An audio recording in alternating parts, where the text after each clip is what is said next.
I got into music because I've always been a fan of musicianship in general. When I was younger, when I was 16, I started writing for a bunch of music magazines, contributing to Tumblr blogs. 5, 6 years later in college, I just was like, fuck it, I'm gonna start making the music instead of talking about the music.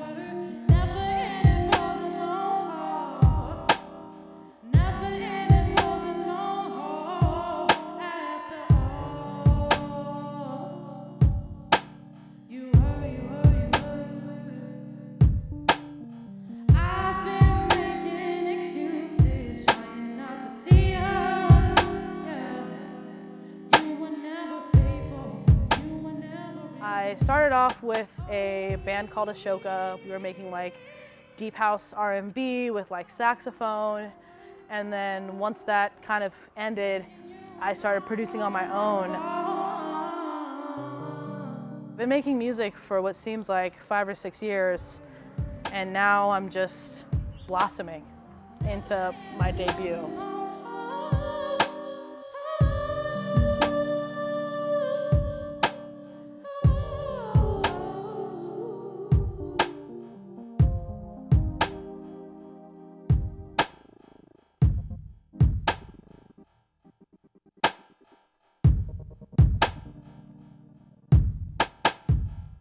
I was born in the Middle East, in Qatar, but my mom is Ethiopian and my dad's from Sudan. So I grew up on a lot of like Ethiopian jazz tapes, Sudanese music with a lot of like strings and, you know, a lot of viola, violin, and tribal drums.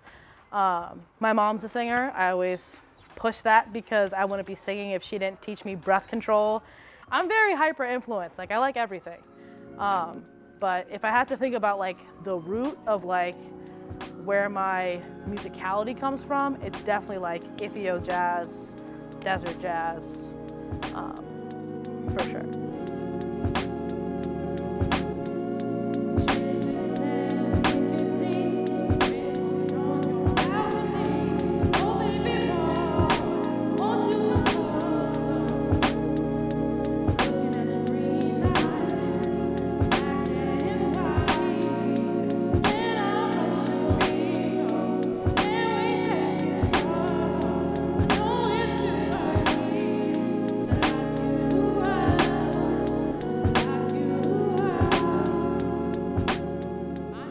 I spent 9 months in the pandemic without like, you know, a job. I didn't have a job, you know, I didn't have money.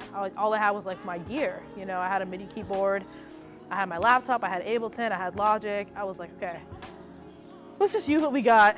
And I was in a really dark place, you know, not working. Working is like my identity. So it's like, if I don't have a job, like I feel like I have no purpose, and music was always kind of like the side thing. So when it was just music carrying me through life, I came out with In Your Apartment.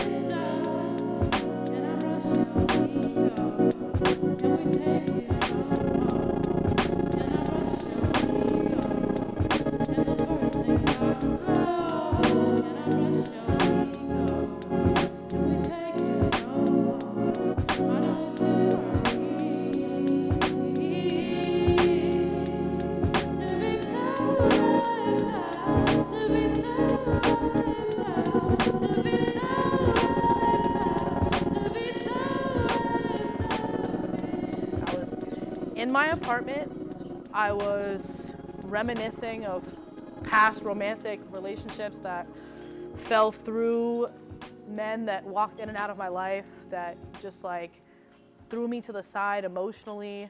And I was like, I need to write about this.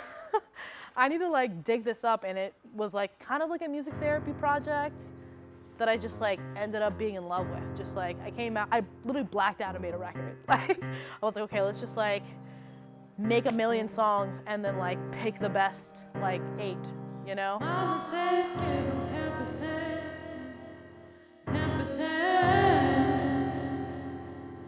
When they give you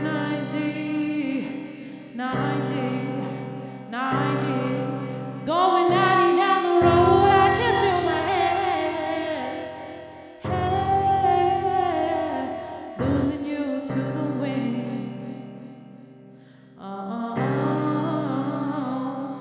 Climbing to the top of your rooftop. Oh, yeah. Swearing I won't ever let you in again, and again, and again. But you can hold my hand, make me dance with a single. I think now I'm like, girl, you're capable. Sometimes I forget that like I have value and that like my attempt at artistry is just as good as everyone else. Which is like an insane thought, because like it's like photography. Like when I first started doing photography, I was like, I'm not a photographer, I'm just like someone who takes pictures, like whatever.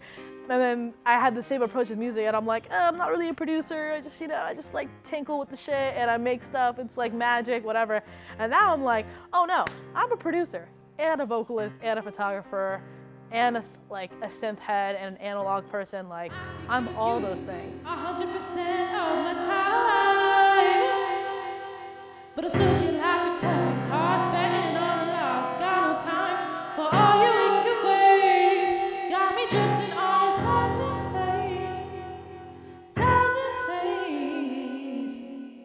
But I won't get in your way though. At the end of the day though, it's all the same. Isolate, isolate, isolate. Isolate is getting really late, so I'ma go, go, go. I'ma go, go, go. Isolate, isolate, isolate. Isolate, it's all destined fate. It's all destined fate, yeah. I have like more assurance of myself than being like, I can't do this at all. Like I'm always living in extremes. Like I'm either like, I am a producer, or I'm like, oh, like that was whatever, like I'm nothing.